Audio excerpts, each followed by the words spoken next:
àní bóun olúgbọ́n kó jíire ló pọ̀ lé o bóun àrẹ̀sà kó jíire ló pọ̀ ọ̀nà bówó rárọ̀gbọ́n àga kó jíire bọ́ọ̀rẹ́ mi bá ti jíire àbùṣebùṣe AMOSUN KAZEEM èmi náà ni mo tó pèrè akọni ọmọ cinematographer tó ń ṣá prápra ibẹ̀ ní lọ́jọ́ ìbí rẹ̀ àṣeyí ṣàmọ́dún mọ́dún bá ti dé ìrìnkún àmáwọ̀ tuntun bọ̀ wá sáyé AMOSUN KAZEEM orí rẹ̀ ò ní ìbúrú Prince Adebola ọmọ aládòmòró ó ti ṣọdún eléyìí o wá ṣọ̀pọ̀lọpọ̀ ọdún láyé láṣà láwùrà ọ̀rẹ́ mi ọmọ bàbá mi dáadáa alájà ibà mọ̀sùn tó dolóògbé lọ́jọ́ sí headmaster kọ́lọ́wọ́n bàbá mi fọ̀rùn kẹ́ bàbá mi dáadáa AMOSUN KAZEEM ọmọ ìyá mi ìyá tó kún bọ́ ládó màmá kẹ́ẹ̀fẹ́ kẹ́ẹ̀ jẹun ọmọ ẹ ní ṣánkú bẹ́ẹ̀ ni ẹni bá ìsàn ló gbà ní on the 15th of April lọ́jọ́ ìbí rẹ̀ ó ṣe bọ́ sínú àwẹ̀ bí kàdúrà lè gbà náà ni ọmọ ìyá mi àṣeyí ṣàmọ́dún ó ti ṣọdún eléyìí náà ọdọọdún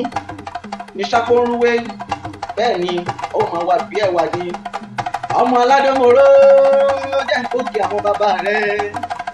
ọmọ adó-àdókò adó-àdóyè adó-òkè agbọ́n adó ìlàjẹ adó ìtàkọ́ adó àmùwà ìbẹ́yìn lọ́mọ afọkò òórùn jẹ́ṣu ọmọ eré owó ọmọ aládùn dúdú kan mi ní jọjọ tó wọnú oko tó di funfun nẹ́nẹ́ adó olùkọ́ fún mi AMOSUN KAZEEM mi ìbẹ́yìn lẹ́pọ́lọ́jà kó sọ tẹ̀tún ni kó wá jẹ adó àdógbò ọmọ wájú ọlọ́kọ̀ tí ń sun ó ẹ̀ǹkùlé ọlọ́kọ̀ àṣejìgbà ìlẹ̀kẹ̀ àárín ọlọ́kọ̀ àtàn yẹbẹyẹbẹ lójú omi bẹ́ẹ̀ lọ́mọ ká fọwọ́ wà ká fàjẹ́ wà ká fò gèdègèdè ọwọ́ wà pọ̀ délùú ìṣẹ̀rin ọlọ́fin ọmọ ìlìsà rẹ̀ ọmọ ọlọ́fin ẹjí gèrè iṣẹ́ láfi dálẹ̀ ibẹ̀ ńbọ̀ṣùpá kì í dédé ràn lásán iṣẹ́ la tó ń ṣe lójoojúmọ́ ìlìsà rẹ̀ ìgbóhùn ló kàn ní ọ̀sà tó sọ̀gun dìlú lówó dé àwáyọ̀ o gbogbo kádórí àwáyọ̀ adóhunládé odòládé síláyọ̀ ó ti ṣọdún eléyìí náà